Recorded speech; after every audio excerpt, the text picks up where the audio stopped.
ગુણસેન ને આચાર્ય ભગવંત પોતાની નિર્વેદનું નિમિત્ત બતાવ્યું. પોતે કેવલી ભગવંતની સામે બેઠા છે.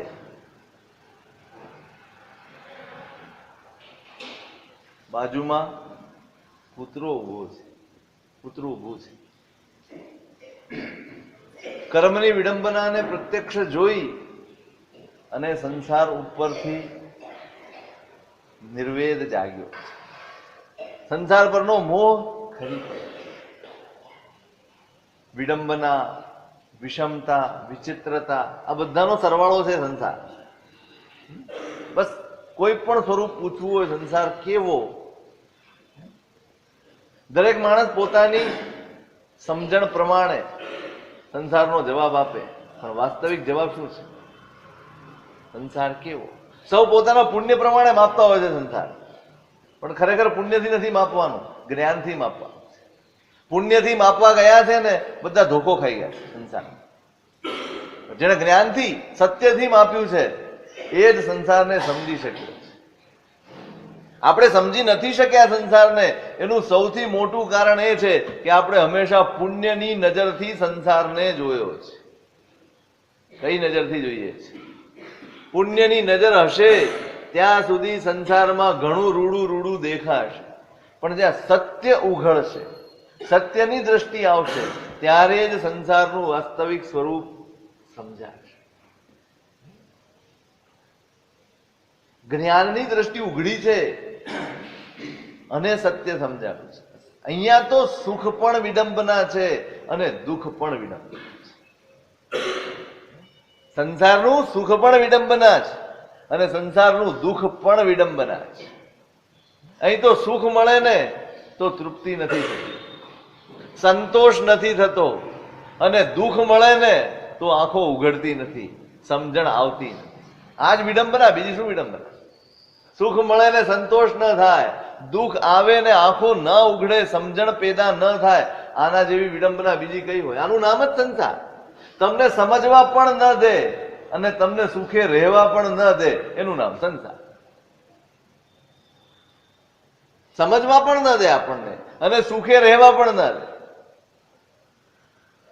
એનું નામ. આ વિષમતા પેલા વિચારે છે કેવલી ભગવંતની સામે બેઠા છે આચાર્ય ભગવંત, ગ્રહસ્થપણામાં છે કે આ વિષમતા કર્મ, આ સ્થિતિ. એકવાર અભિમાન કર્યું, ઉત્તમ કુળ મળ્યું અને એનો અહંકાર. જો કર્મ સત્તા તમને ઉત્તમમાં ઉત્તમ સ્થિતિ આપે ને એનો અહંકાર કરવાની છૂટ નથી આપે. કર્મ ગમે તેવી સ્થિતિ તમને આપે પણ એનો અહંકાર કરવાની તમને છૂટ નથી. તરત જ હિસાબ માંગશે, ભાઈ શેનો અહંકાર કર્યો? તેમ માની લીધું કે આ મારું છે. તમને મળેલી ઉત્તમ જાતિ તમારી છે, તમને મળેલો ઉત્તમ વૈભવ તમારો છે, તમને મળેલી સારી પરિસ્થિતિ તમારી છે. રૂપ મળે આપણને એમ થાય કે મારું રૂપ, બળ મળે એટલે આપણને એમ થાય કે મારું બળ, ઉત્તમ જાતિ મળે એટલે થાય કે મારી ઉત્તમ જાતિ. બસ આ મારા પડું આપણે થોપીએ છીએ અને કર્મ સત્તા એનું ફળ દેખાડે. તમને મળે છે પણ અહંકાર કરવાનો, એનો મદ કરવાની છૂટ નથી, બિલકુલ છૂટ નથી. જાત્યાદિ મદોન્મત્તઃ પિશાચવદ ભવતિ દુઃખિતશ્ચેહ જાત્યાદિ હીનતામ પર ભવે ચ નિસંશયમ લભતે રસમરતિ. જાત્યાદિ મદોન્મત્તઃ પિશાચવદ ભવતિ દુઃખિતશ્ચેહ. જાતિ વગેરે ના મદ 8 મદ છે. જાતિનો મત છે, રૂપનો મત છે, કુળનો મત છે, બળનો મત છે, શ્રુતનો મત છે. 8 પ્રકારના મત છે. કોઈ પણ અહંકાર, તમારા જ્ઞાનનો પણ નહીં, તમારા બળનો પણ નહીં, તમારા રૂપનો પણ નહીં, એક પણ અહંકાર કરવાની, કારણ કે તમારું નથી. શું છે તમારું? શેનો અહંકાર? તમે શેનો અહંકાર કરો? કર્મસત્તા કે ભાઈ તું શેનો અહંકાર કરે? આ તો મેં નાખેલો ટુકડો છે, એમાં નાચવા શું માંડ્યો? ચાલ બેસી જાય એક બાજુ. જાત્યાદિ હીનતામ પરભવે ચ નિસંશયમ લભતે. પરભવમાં જે કઈ ઉત્તમ મળ્યું હોય ને બધું જ હીનમાં હીન કક્ષાનું મળે જો એકવાર અહંકાર કર્યો. પર પરિભવ પરિવાદાત આત્મોત્કર્ષાચ બધ્યતે કર્મ નીચેર ગોત્રમ પ્રતિભવ મનેક ભવ કોટી દુર્મોચા. કૃષ્ણમૃતિમાં ઉમા સ્વાતિજીમાં પરપરિભવ, તમારી પાસે બધું જ હોય ને એટલે માણસને કેફ ચડે, એક નશો ચડે, ભાન ભૂલાય અને બીજા કોઈ સામાન્યને જુએ, બુદ્ધિથી સામાન્ય હોય, પરિસ્થિતિથી સામાન્ય હોય, બધી જ રીતે સામાન્ય હોય ને એટલે એને હડફેટે ચડાવે, ધક્કે ચડાવે, એનો પરાભવ કરે. પર પરિભવ, બીજાનો પરાભવ કરે. પરિવાદ, પર પરિવાર 16 પર પરિવાર, કૂથળી કરે બીજાની. આત્મોત્કર્ષાચ બધ્યતે કર્મ, અને પોતાનો ઉત્કર્ષ, હું આવો, હું આવો, હું આવો, આ કરવાથી નીચ ગોત્ર કર્મ બંધાય. અને કેવું? અનેક ભવ કોટી દુર્મોચમ, કરોડો ભવે ન છૂટી શકે એવું નીચ ગોત્ર કર્મ બંધાય. પછી જન્મો જન્મ, જન્મો જન્મ નીચ ગોત્રમાં જન્મ મળ્યા હતા. ભગવાનને જ યાદ કરો ને. ત્યાં કુળ મદે ભરાણો, નીચ ગોત્ર ત્યાં કુળનો મદ કર્યો અને નીચ ગોત્ર કર્મ બંધાયું. ક્યાં સુધી ભોગવવું પડ્યું? ભગવાનના ભાવ સુધી ભોગવવું પડ્યું. 82 દિવસ સુધી દેવાનંદાની કુખમાં ભગવાનને રહેવું પડ્યું. નીચ ગોત્ર કર્મ ખપ્યું નહીં. ક્યાં ભગવાન આદિનાથ અને ક્યાં મહાવીર સ્વામી, કેટલો મોટો ગાળો, સાગરો પવનો ગાળો. અનેક ભવ કોટી દુર્મોચા, કોઈનો પરાભવ ના કરશો. તમારી પાસે છે ને, હોય તો સાવધાન થઈ જજો, ને ન હોય તો દુઃખી ના થતા. સંસારમાં રહીને હેમ ખેમ નીકળી જવું હોય ને તો બે જ રસ્તા છે. તમને બધું જ મળી જાય તો સાવધાન થઈ જજો, અને કશું જ ન મળ્યું હોય તો દુઃખી ના થતા. હેમ ખેમ નીકળી જવું હોય તો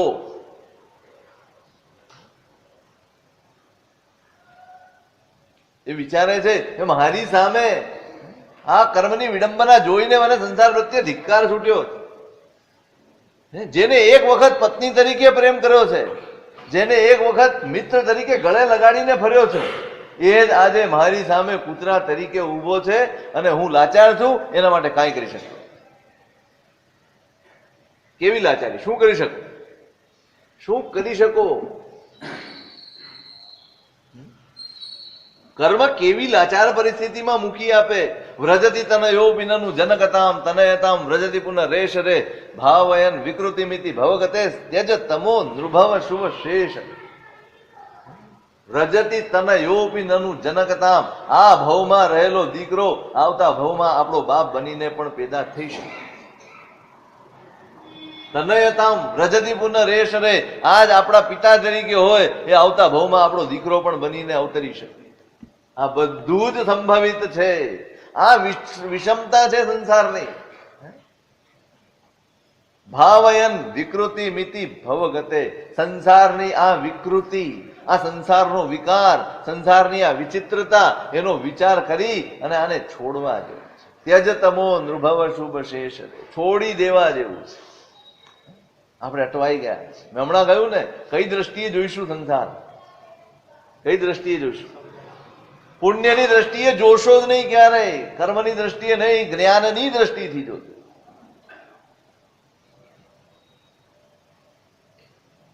આચાર્ય ભગવાન વિચારે, મારી સામે ઉભો છે. એક વખત મારી પત્ની હતી, એક વખત મારો મિત્ર હતો, અને આજે પુત્રો. કેવું વિષમ, કેટલી વિષમતા, કેટલી વિચિત્રતા, કેવી વિડંબના. મને ધિક્કાર છૂટી ગયો સંસાર ઉપર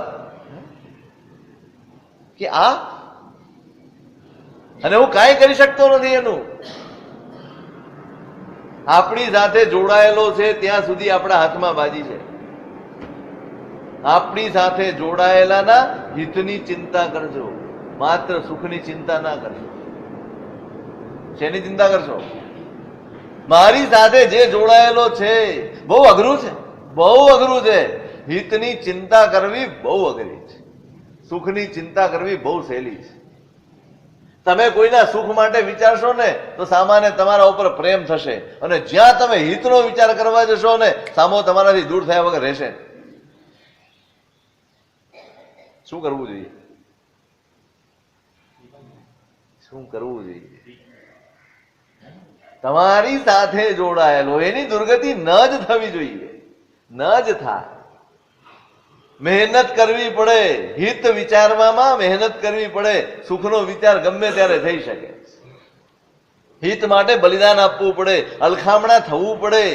એને મનમાં તમારા માટે ઓછો વિચાર આવે પણ ખરો, બધું જ આવે, પણ ધીરજ રાખવી પડે. તમારા પ્રેમને અકબંધ રાખવો પડે. તમારા વહાલને જેવું ને તેવું વહેવા દેવું પડે. તો જ એક દિવસ એના ઉપર અસર થાય ને થાય. આપણે હિંમત બહુ જલ્દી હારી, આપણે થાકી જઈએ છીએ. સાહેબ જરાક હિતની વાત કરીએ છીએ, મોઢું ચડી જાય છે, નાકનું ટેરવું ચડી જાય છે, નથી ફાવતું, નથી ગમતું. એને જવાબદારી શું? જવાબદારી શું? તમારી જવાબદારી શેની છે? એને કપડાં પૂરા પાડવાના છે, એને ભોજન પૂરું પાડવાનું છે, એને પૈસા પૂરા પાડવાના છે, એને ઠેકાણે પાડવાનું. બસ આજ ક્યાં ઠેકાણે પાડશો? ક્યાં ઠેકાણે? તમારા આંગણે આવ્યો છે આત્મા. આ બહુ પૂરતો જ છે, સમજી લેવાનું. આવતા હવે કંઈક બીજું થશે, કંઈક બીજા જ ઋણાનું બંધ હશે. પણ તમારી જવાબદારી શું છે? એનું હિત વિચારવાની જવાબદારી છે. સુખનો વિચાર એનું અહિત કરી દેશ, અને હિતનો વિચાર એને સુખી કરી દેશ. પસંદ આપણે કરવાનું. ગોપીચંદ નામ સાંભળ્યું? ભર્તૃહરિની સાથે લેવાતું નામ છે ગોપીચંદ, રાજા ગોપીચંદ. યુવાન છે, હોનહાર છે, શક્તિ સંપન્ન છે, બધી જ રીતે ઉત્તમ છે, રાજવી છે. 8 કન્યાઓ સાથે એમના વિવાહ કરવામાં આવે.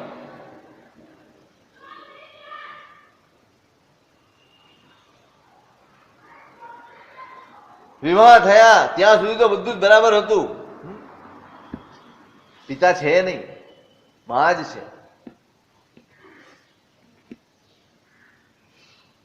વિવાહ થયા અને મન બદલાયું, ભોગ વિલાસમાં ડૂબી ગયા, બધું જ ભૂલાઈ ગયું. રાજપાટ ભૂલાયા, પોતાની જાતે ભૂલાઈ. મોહની સૌથી મોટી વિશેષતા એ જ તમારી જાત ભૂલવાડી દે, એનું નામ મોહ. જે ક્ષણે તમે તમને ભૂલીને કૃત્ય કરો, કામ કરો, ત્યારે સમજવું કે આપણે અત્યારે મોહને અધીન છીએ. જાત ભૂલાઈ ગઈ. ભોગ વિલાસમાં રાજપાટ ભૂલાઈ ગયા. રાજ દરબારમાં જવાનું છે, આખા દેશની જવાબદારી છે, કામકાજ હોય રાજપાટના, કાંઈ જવાય છે, નથી જવાતું. કોઈ વખત ગયા, કોઈ વખત નથી ગયા. પહેલા તો થોડા કે જતા હતા, ધીમે ધીમે તો એવું થઈ ગયું કે બધું મંત્રીઓ સંભાળી લેશે, આમ કરીને બધું ઉપેક્ષા વાળું.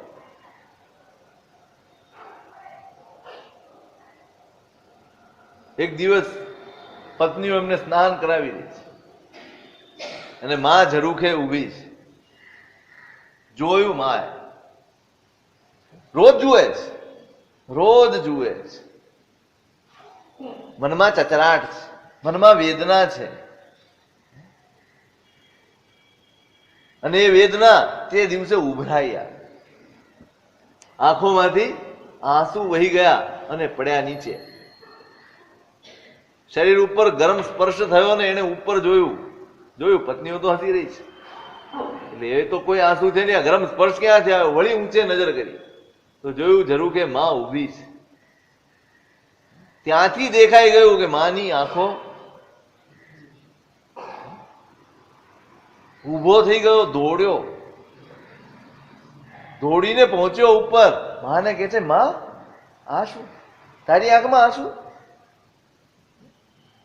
તારી આંખમાં તો વાત્સલ્યનું અમી હોય માં, આંસુ ના હોય.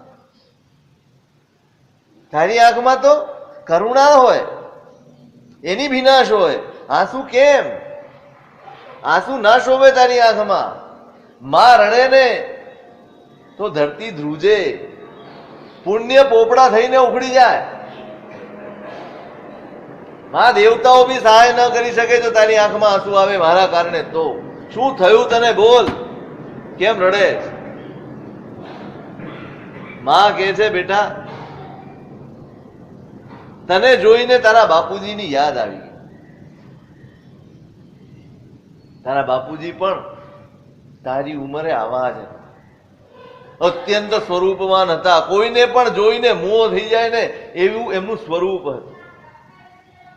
અત્યંત સમર્થ હતા, બધું જ હતું. અને યુવાની, ધોમ ધોમ યુવાની, રાજવી, રાજબીજ,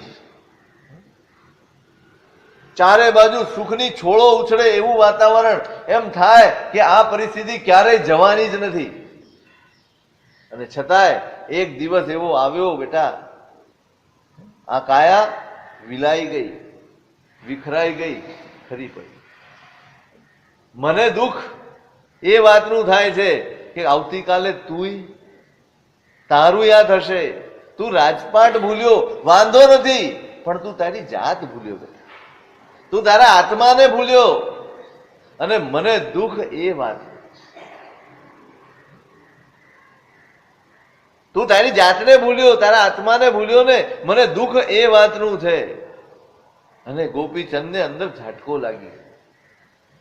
માં હવે કાલથી બરાબર રાજપાટ પાડીશ, બરાબર રાજ દરબારમાં જઈશ, બધી જ જવાબદારીઓ નિભાવીશ. એક પણ અક્ષર બોલતો નથી. માનો ઈશારો સમજી જાય છે માં શું ઈશારો કરવા માંગે, શું કહેવા માંગે છે. માને રાજપાટ નથી ચાલતા એ કઠતું નથી, રાજની વ્યવસ્થા નથી તું સંભાળતો એનું દુઃખ નથી. આ તો રાજ આજે છે ને કાલે નથી. અને આની ઉપર તો ઘણાય રાજ કર્યું છે અને ઘણાય કરશે. ચિંતા કોની છે એને? અને અંદર લાગી ગયું. એ જ ક્ષણે ઘર ને દરબાર, રાજ દરબાર બધું છોડીને ગોપીચંદ સંન્યાસી થઈ ગયા.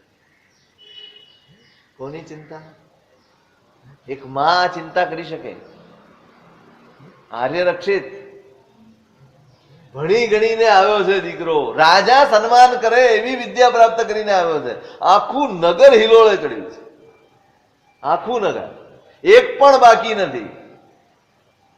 કેવું ભણતર કર્યું હશે, કેવી નામના મેળવી હશે. અને છતાંય એ હાથી ઉપર બેઠેલો આર્ય રક્ષિત એની નજરો શોધે છે મારી માં ક્યાં છે, ક્યાંય દેખાતી નથી. સંતોષ થાય? આખું ગામ છે ને માં ના હોય?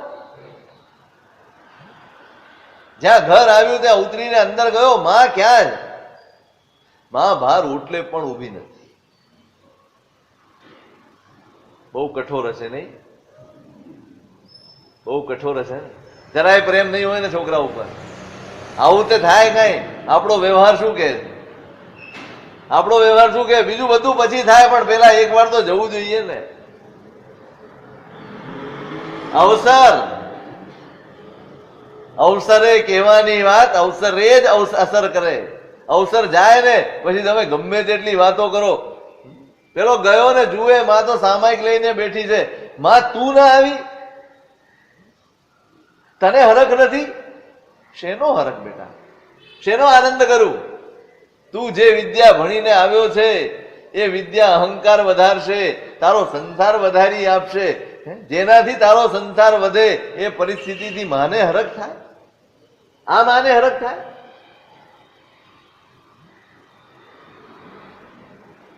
શેનાથી હરખ થાય?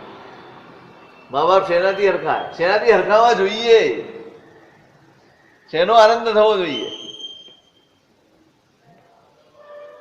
તો શું કરું? મારે આ આખું નગર ભલે હિલોળે ચડ્યું હોય માં, પણ તારી આંખમાં જ્યાં સુધી પ્રસન્નતા ન જવું ને ત્યાં સુધી મને આ બધી કરેલી ભલે 14 વિદ્યા મેં મેળવી હોય એનો પારગામી થયો હું, મને એમાં કોઈ આનંદ નહીં. તારી આંખમાં જે દિવસે આનંદ જોઉં ને તો જ મને એમ થાય કે મેં કંઈક કર્યું હોય, લેખે લાગે. બોલ શું કરું? મારે તને રાજી જોઈએ, તું રાજી જોઈએ મારા માટે. બેટા તારે તો દ્વાદશાંગીનું અધ્યયન કરે ને તો હું રાજી છું. દીકરો બી એવો છે. કાંઈ નહીં, તમારે રાજી થવું જ થાવ ને, મારે તો થઈ ગયું કામ. તમે આવા જ છો, તમે જડ જ રહેવાના, તમે જિદ્દી જ રહેવાના. આવું કહી દે એટલે હિંમત કરતા જ નહીં. હા, બીજું શું થાય, હિંમત કરાય જ નહીં ને. પછી ઘૂંટવું પડે. એ જન્મ્યા હોય ને, જન્મ્યા નહીં, એ કોખે આવ્યો હોય ને ત્યારથી એનું હિત ઘૂંટ્યું હોય ને તો જ આવે. તમે જન્મ્યો હોય પેલા એના નામના મૂકી દો ડિપોઝિટમાં. મૂકો છો 20 વર્ષે એને પરણાવવાનો છે, તમે પરણાવવાની ચિંતા થાય જ. હજી તો જન્મ્યો નથી ત્યાં પરણાવવાની ચિંતા.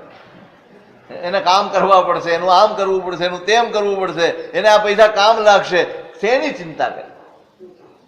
તમે જેની ચિંતા કરશો ને એ જ માંગશે તમારી પાસે. એના જ પ્રતિભાવો, એ જ વિચારો એના મનમાં આવશે. કોખમાં હોય ત્યારથી તમે એને આમ, એને આમ, એને આમ, શું મળે? એને શું મળે? વિચારજો તમે. આ મનોવૈજ્ઞાનિક સત્ય છે. તમારા વિચારો એને અસર કરે, કરે ને કરે જ. એનું ઘડતર ત્યાંથી શરૂ થઈ જાય. તમારે માત્ર પિંડ નથી ઘડવાનો, એના વિચારો ઘડવાના છે, એની સંવેદનાઓને ઘડવાની છે, એની વિચારધારાને ઘડવાની છે. એ ઘડ્યા વગર તમે એની પાસેથી કોઈ અપેક્ષા ન રાખી શકો ને રાખો તો તમે ગુનેગાર. આપણે શું ઘડ્યું? શું ઘડ્યું? આપણે જીમમાં મોકલો, કસરતમાં મોકલો, દોડવા મોકલો, બધું જ મોકલો. શેના માટે? શરીર. શેના? અત્યારે જે હવારે ઉઠીને પેલા રામદેવ બાબાની સામે બેસી જાય, કોના માટે બેસે? શેના માટે બેસે? શરીર. માત્ર એક જ ચિંતા. તમે શરીરની ચિંતા કરી હશે તો તમારી સામે એવા જ પ્રતિભાવો આવશે. ગળથુથી માંથી મેં તમને અહીંયા ઉદાહરણ કહ્યું હતું, મદાલસાનું કહ્યું છું ને. એક એક દીકરાને ઘોડિયામાં હિંચોતી જાય અને કહેતી જાય તું શુદ્ધ છે, બુદ્ધ છો, નિરંજન છો. આ સંસાર તારા માટે નથી, તારે તો આ સંસાર છોડવાનો. હવે તમે એમ કહો કે આ જન્મેલું બાળક શું સમજે? ફરી એ જ વાત, ઉંમર નહીં, શરીર નહીં, આત્મા તો એવો જ છે, ગમે ત્યારે સમજી શકે એવો. એના માટે આવડો છે ને અવડો છે એનો કોઈ મતલબ? આપણે આટલા મોટા થઈ ગયા, સમજ્યા? આટલા મોટા થયા છીએ તોય આપણી સમજણ ઉઘડી નથી. આપણે એમ કહીએ આનામાં શું સમજ આવે? તો કોનામાં આવે ભાઈ? સમજ કોનામાં આવે? સમજણ આત્મા સાથે જોડાયેલી છે. એવો બોધ થશે ને તે દાડે ઉંમરના તફાવત નીકળી જશે. ઉંમરના ભેદ આપણા મગજમાં ત્યાં સુધી છે જ્યાં સુધી આપણે આત્માને સમજણને આત્મા સાથે જોડી નથી ત્યાં સુધી. આપણે સમજણને હંમેશા ઉંમર સાથે જોડતા આવ્યા. ઉંમર સાથે કઈ લાગતું ઓળખતું નથી.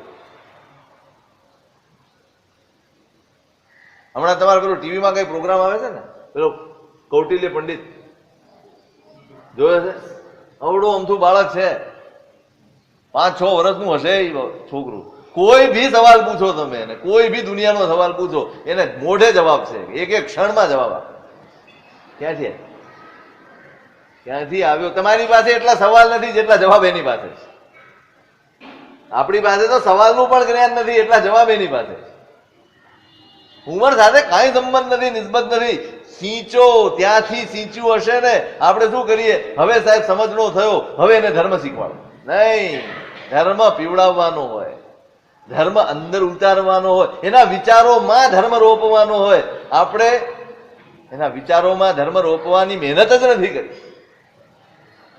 આપણે એના શરીર ઉપર ધર્મ લાદવા માંગીએ. ચાલ બેટા લે પકડ સામાયિકનું આ સાધન ને બેસી જા.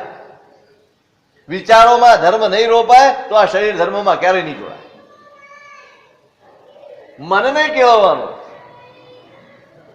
કોને કેળવવાનો?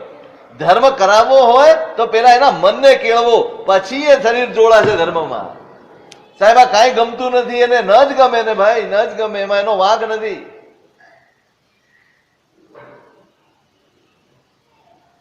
ક્યાંથી જવાબદારી છે? એનાથી પહેલે દિવસની જવાબદારી છે. તમારા વિચારોમાં એ હશે ને તો ત્યાં આવશે.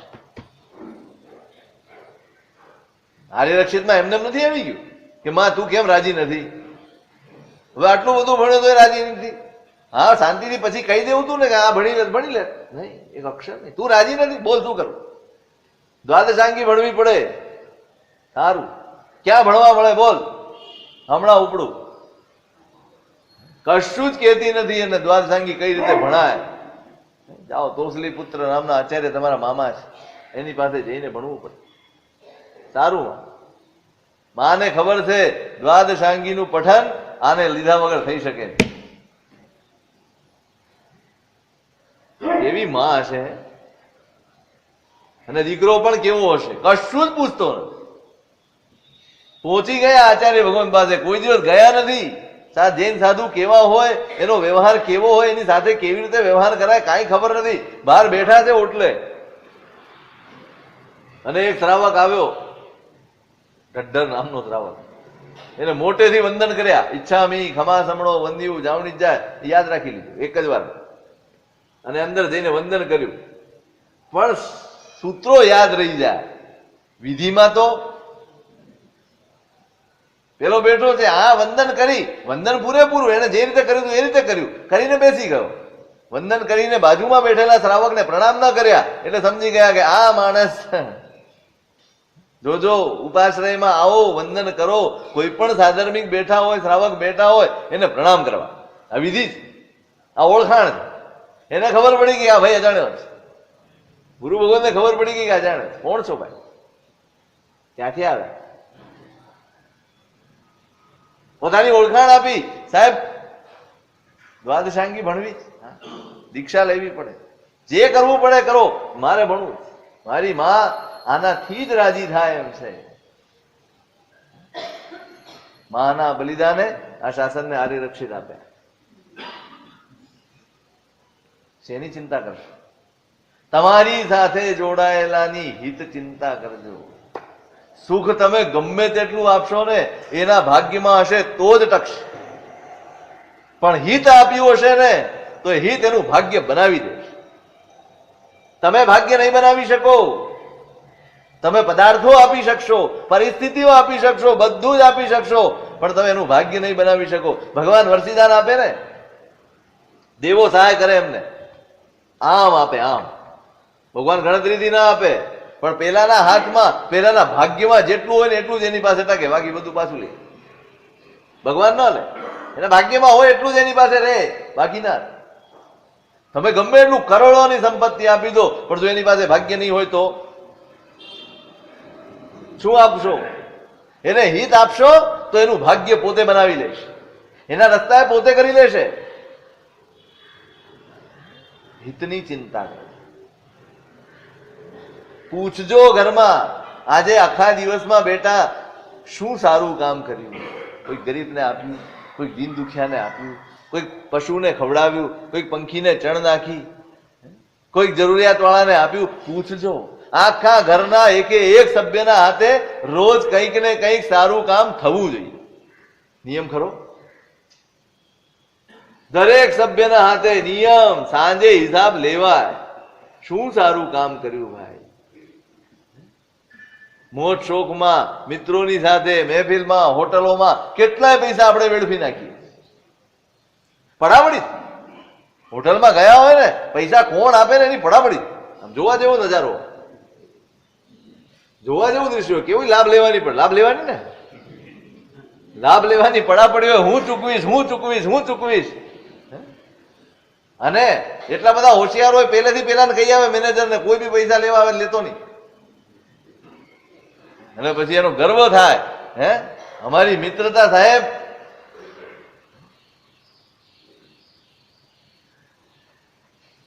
શું મળે?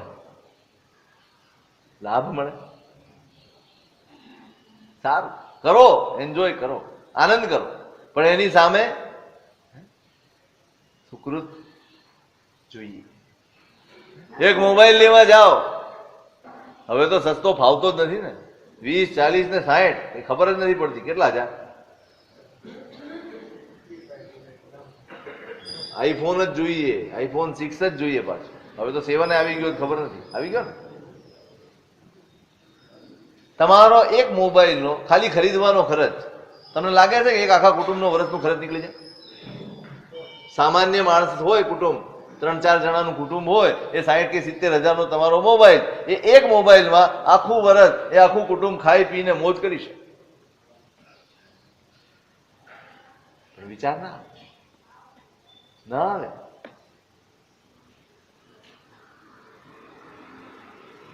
હિતનો વિચાર નથી જ આવતો. આપણને મળેલું પુણ્ય હિતમાં વપરાય ને તો એ તારે, અને જો સુખમાં વપરાય તો ડૂબા. મળેલા પુણ્યનો વિનિયોગ ક્યાં કરો છો એના ઉપર એ તારે છે કે મારે છે નક્કી થાય. શેમાં વપરાય આપણું પુણ્ય? આપણા સુખમાં, આપણા ભોગમાં, કે કોઈકને હસાવવા, કોઈકને આનંદમાં? શેમાં વપરાય? હિતમાં જોડાયેલું પુણ્ય જ તમને તારશે. સુખ સાથે ને ભોગ સાથે જોડાયેલું પુણ્ય તો ડુબાડી,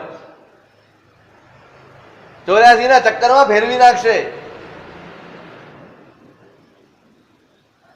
એટલે હિતની ચિંતા કરજો. દુર્ગતિમાં ન જવું જોઈએ. મારા આંગણે આવેલું આત્મા દુર્ગતિમાં ન જવું. ધર્મ શીખવાડજો, શ્રદ્ધા શીખવાડજો, સારા કામો શીખવાડજો, દયા, ઉદારતા, કરુણા એના સંસ્કાર આપજો. કરજો પ્રાર્થના ભગવાનને કે ભગવાન બહારની કોઈ પણ પરિસ્થિતિ સારી, મને પૈસા ઓછા આપજો, ચાલશે, સંપત્તિ ઓછી હશે, બધું જ ચાલશે, સંસ્કાર ભરપૂર જોઈશે. સંસ્કાર ભરપૂર જોઈશે, બધું જ ઓછું ચાલશે. બીજું બધું હશે ને સંસ્કાર નહીં હોય ને બધું જ તમને એક સાથે ડૂબાડે. દુર્ગતિ ન જ થવી જોઈએ.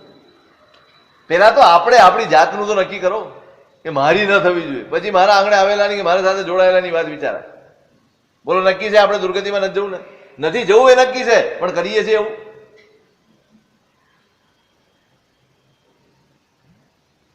સંકલ્પ હોય આ ભગવાન, આ શાસન મળ્યા પછી દુર્ગતિ કઈ રીતે સંભવે?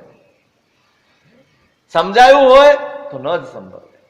ખાલી મળ્યાથી કામ નથી થતા, ખાલી મળી જવાથી કામ નથી થતા. સમજાવવું જોઈએ, અંદર ઉતરવું જોઈએ, અંદર વણાઈ જવું.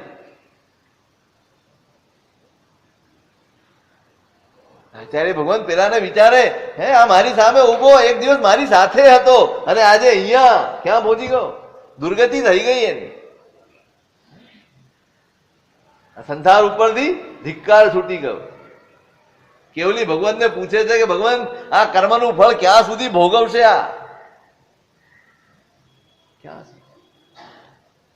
આ ભવ્ય છે કે અભવ્ય છે? મોક્ષગામી છે કે નહીં? સમ્યક તો એને મળ્યું છે કે નથી મળ્યું? સમાન મનમાં થયા. કેવલી ભગવંત એના કર્મનો વિભાગ વર્ણવે. ધ્રુજી જવાય, હલી જવાય. હોય વિપાકે 10 ગણું રે, એક વાર કિયું કર્મ, શત સહસ્ત્ર કોડી ગમે રે, તીવ્ર ભાવના મર્મ.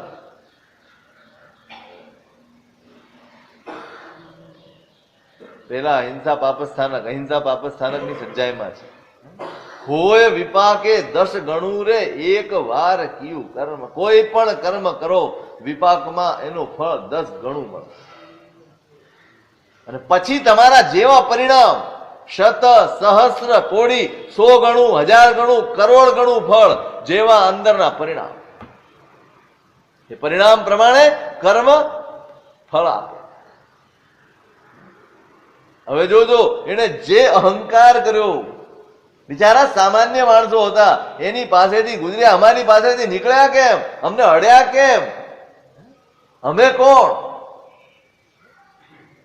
બધા જ જવાબ કર્મ સત્તા પાસે છે. તમે કોણ? અને એક જ જવાબ છે, તમે કાંઈ જ નથી. કાંઈ જ નથી. આપણે જો કર્મને વશ પડ્યા છીએ ને તો આપણી કોઈ જ કિંમત નહીં. આજે અહીં બેસાડ છે ઉપર અને કાલે નીચે આલોટવાની પણ જગ્યા નહીં આવે. આજે 5 પકવાન ને 56 ભોગ હશે થાળીમાં અને કાલે ધૂળમાં પડેલા દાણા પણ મેળવવાના ભાગ્ય નહીં હોય આપણી. આ કર્મ છે. એ જયારે કરવટ બદલે, જયારે પરિસ્થિતિ બદલે, ત્યારે માણસ એટલો લાચાર થઈ જાય, એટલો લાચાર થઈ જાય, કોઈ ના. ઘણા લોકો દોષ કાઢે, સાહેબ ગઈકાલ સુધી બધા અમારી પાસે હતું તો આંટા મારતા હતા, આજે કોઈ સામું જોવા તૈયાર નથી. કોનો વાંક? આપણા કર્મનો વાંક.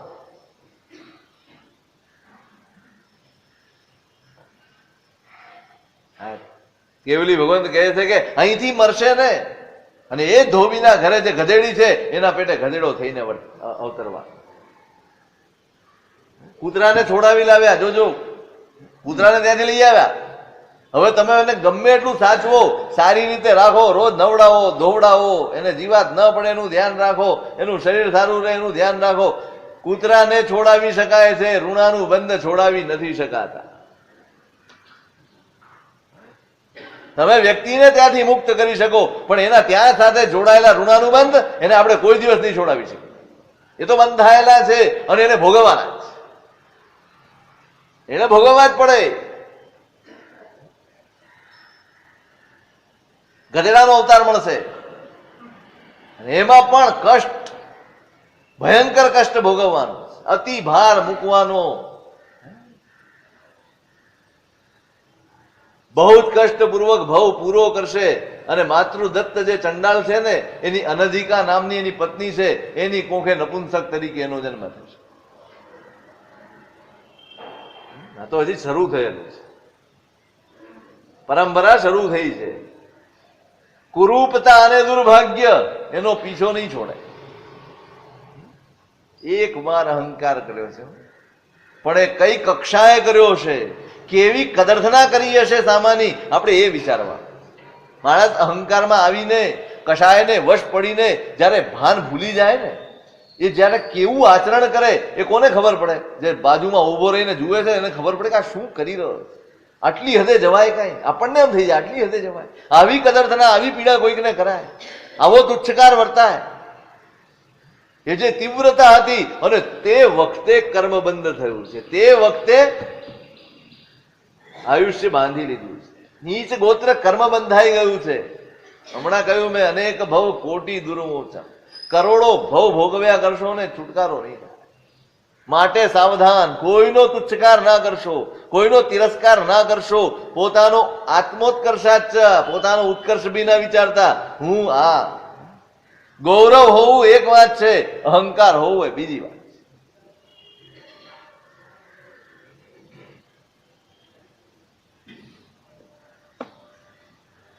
આખું જીવન દુર્ભાગ્યથી ગ્રસિત, કુરૂપતા તો છે જ. કોઈ બોલાવે નહીં, કોઈ જુએ નહીં સામે. ચાંડાળોના ઘર હંમેશા ગામની બહાર, ત્યાં જંગલમાં એને સિંહ ફાડી ખાશે. અને એ જ પાછું એની જ સ્ત્રીના ગર્ભમાં વળી પુત્રી તરીકે એનો જન્મ થશે.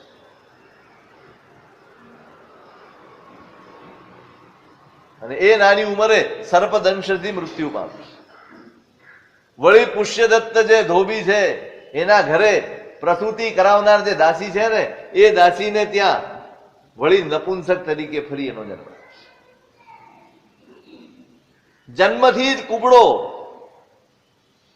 અંધાપો, જન્મથી અંધાપો, જન્મથી કુબડાપણું, આવી પરિસ્થિતિ.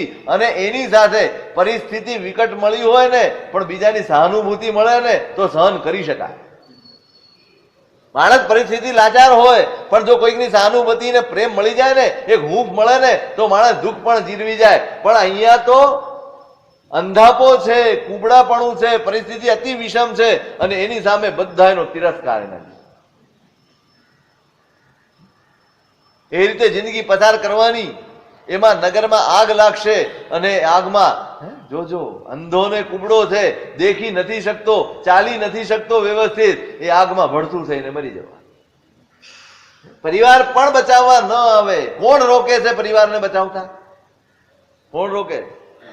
બરાબર યાદ રાખજો, પરિવારને દુર્ભાવ નથી, કર્મને તમારી ઉપર દુર્ભાવ થઈ ગયો. કર્મની નજર ફરી ગઈ છે. પરિવાર ઈચ્છે તોય તમને રોકી ન શકે, તમને બચાવી ન શકે. કર્મ ફરી વળશે ને પછી આપણો કોઈ આરો વારો.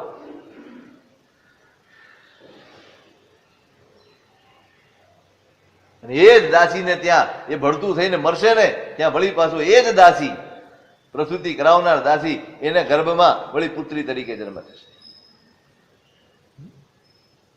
અને કેવી થશે? પીઠના બળે ચાલનારી થશે. કેવી રીતે ચાલવાનું? એનું ફળ છે, એનું ફળ, એનું ફળ છે. રસની તીવ્રતા એવી. હવે જો કેવું થાય, રસની તીવ્રતા ત્યાં થઈ, કર્મ બંધાયું, પરિસ્થિતિ વિષમ મળી, હવે વિષમ મળે એટલે બહુ સ્વાભાવિક છે એ ગતિમાં સમજણ નહીં હોવાની. માણસ બચી ક્યારે શકે? ધારો હવે તમને સમજાવું, આ એક ગણિત છે કર્મનું. ધારો કે આપણને અત્યારે કોઈ વિષમ પરિસ્થિતિ મળી છે, મારો બધા તિરસ્કાર કરે છે, અપમાન કરે છે, કોઈ મારું, હું સાચો છું છતાંય મને કોઈ ભાવ આપતો, મને શું થશે? મનમાં દ્વેષ થશે, તિરસ્કાર થશે. આ જ જગ્યાએ જો હું ધર્મ સમજ્યો હોઉં ને તો મારી જાતને વાળી લઉં કે આ મારા કર્મનો ઉદય છે અને મારે એને સમજણપૂર્વક ભોગવવો છે, તો તમે અહીંયા એ કર્મના વિપાકને મોળો પાડી શકો. પણ જો એ પ્રકારની સમજણ ન મળી હોય અને જો હું દ્વેષ કેળવું, તિરસ્કાર કેળવું, મનમાં એના પ્રત્યે ગમે તેવા વિચાર કરું, તો એ કર્મ બેવડાય કે ઓછું થાય? ભોગવવા છતાં બેવડાય, ભોગવવા છતાં બેવડાય. બસ આ પરિસ્થિતિ કેમ આટલું બધું થાય છે? ભોગવાય તો છે જ, પણ સામે બેવડાય પણ છે. અજ્ઞાન માટે આ ભાવ કેમ આટલો કિંમતી છે? કેમ ભગવાનનું શાસન મળેલાની આટલી બધી મહિમા આપણે કરીએ છીએ? કેમ? એટલા માટે કે તમને જે કોઈ પણ વિષમ પરિસ્થિતિ મળે કે સમ પરિસ્થિતિ મળે, એમાં તમે સમતાપૂર્વક, સમજણપૂર્વક એને પસાર કરી જાઓ ને, એ જ બલિહારી આ શાસનની છે, બીજી કોઈ બલિહારી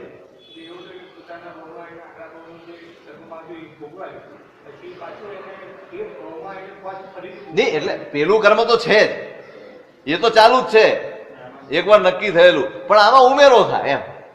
આમાં કેવું છે, તમે એક જગ્યાએથી પૈસા લીધા, તમે આ ભાઈ પાસેથી લાખ રૂપિયા લીધા ઉધાર, હવે તમારે ચૂકવવાના તો છે જ. લાખ રૂપિયા ચૂકવ્યા વગર તમારો છૂટકો થવાનો નથી. હવે તમે 5,000 ચૂકવ્યા અને વળી 2,000 લઈ લીધા, તો શું થાય? વળી તમે 10,000 ચૂકવ્યા, વળી 5,000 લીધા, વળી 10,000 ચૂકવ્યા, વળી 2,000 લીધા. એટલે તમે ચૂકવો છો ખરા, પણ પાછા ઉમેરતા પણ જાઓ. ખ્યાલ આવ્યો તમને? આ કર્મનું ગણિત છે. માટે આ શાસનનો મહિમા એટલે કરીએ છીએ. નહીં ખાલી તપ નથી કરવાના, ખાલી જપ નથી કરવાના, ખાલી ક્રિયાઓ નથી કરવાની. આ સમજણ કેળવી લેવાની છે કે આ ભાવમાં જે સંબંધો મળ્યા છે, જે પરિસ્થિતિ મળી છે, જે કંઈ મળ્યું છે, એને મારે કર્મ સમજીને બધું જ પૂરું કરી દે. હિસાબ ચૂકતે કરવા માટે આ શાસન છે, વધારવા માટે આ શાસન છે. હિસાબ ચૂકતે કરી દેવાના છે. અહીંયા અહીં જો નહીં થયા ને તો બીજા કોઈ ભાવમાં આ સમજણ નહીં મળે. બધું જ મળશે, પુણ્ય મળશે, સંપત્તિ મળશે, વૈભવ મળશે, બધું જ મળશે, સમજણ નહીં મળે. અને એ પરિસ્થિતિ તમને આ બંધનમાંથી, આ ચુંગાળમાંથી છૂટાવી નહીં શકે.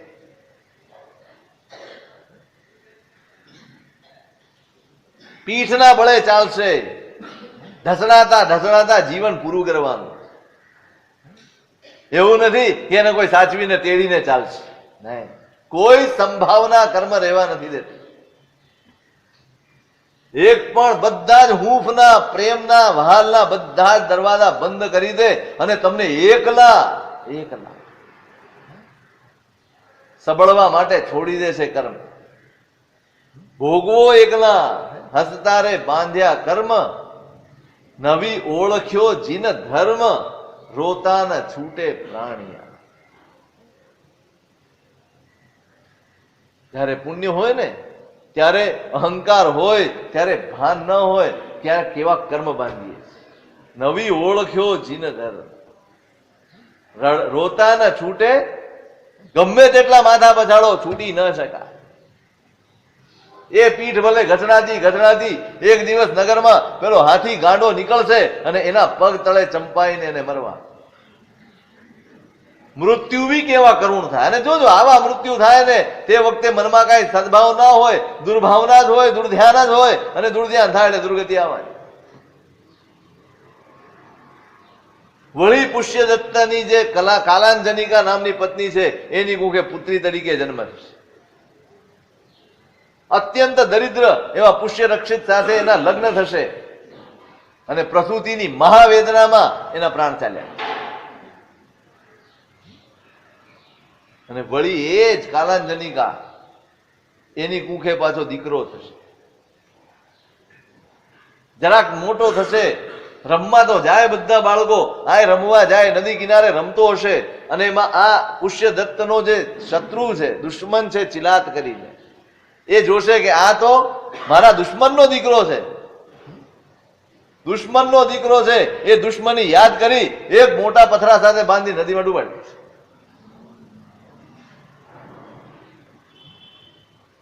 કોઈના સાથે દુશ્મની છે? એના બાપ સાથે દુશ્મની છે.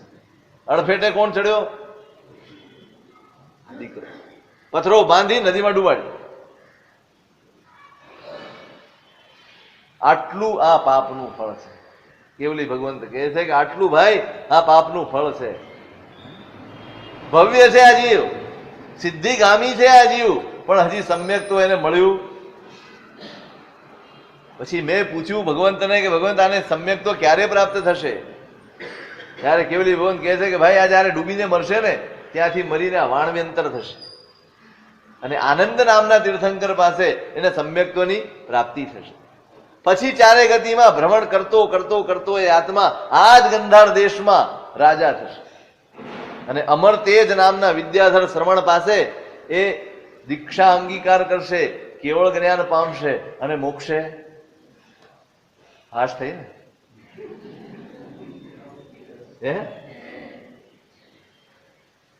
મુક્તિ વગર હાશ થવાની નથી. મુક્તિની વાત જ એવી છે કે હાશ થાય, બાકી તો બધું છે ને. જો આજે નહીં ચેતીએ ને તો કાલે આપણે પણ આ જ છીએ.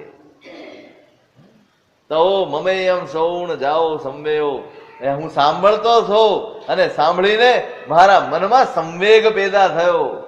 નિયતતા ભવ ચાર ગાઓ મયી, આ ભવરૂપી કેદખાનામાંથી મારી મતિ બહાર નીકળી.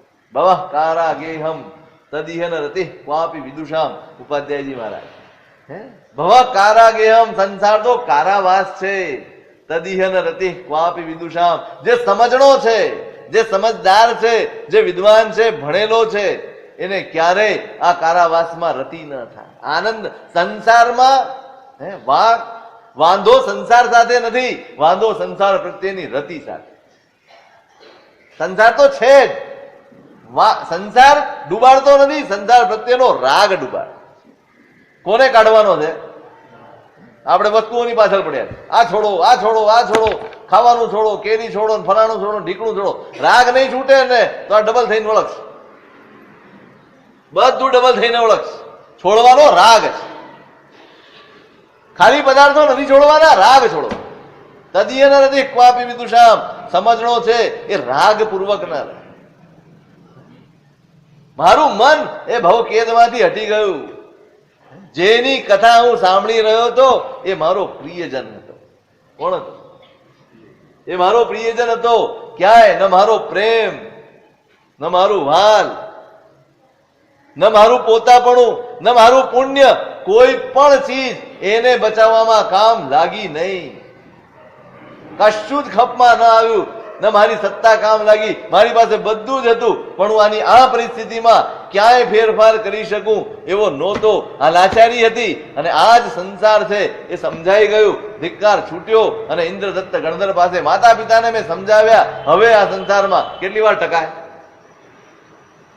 આવું સાંભળ્યા પછી તમારી વાત નથી યાર, આ તો આપણે સાંભળ્યું, મેં સાંભળ્યું, તમે સાંભળ્યું. હમણાં ઉભા થઈને દુકાને પહોંચી જવાના,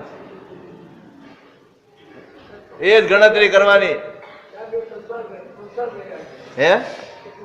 હવે તો એ નથી યાર, સ્મશાનમાં લારી ઉભી રહે ખાવાની. સ્મશાન નો વૈરાગી ગયો, હવે તો ગયો, બધું જ ગયું.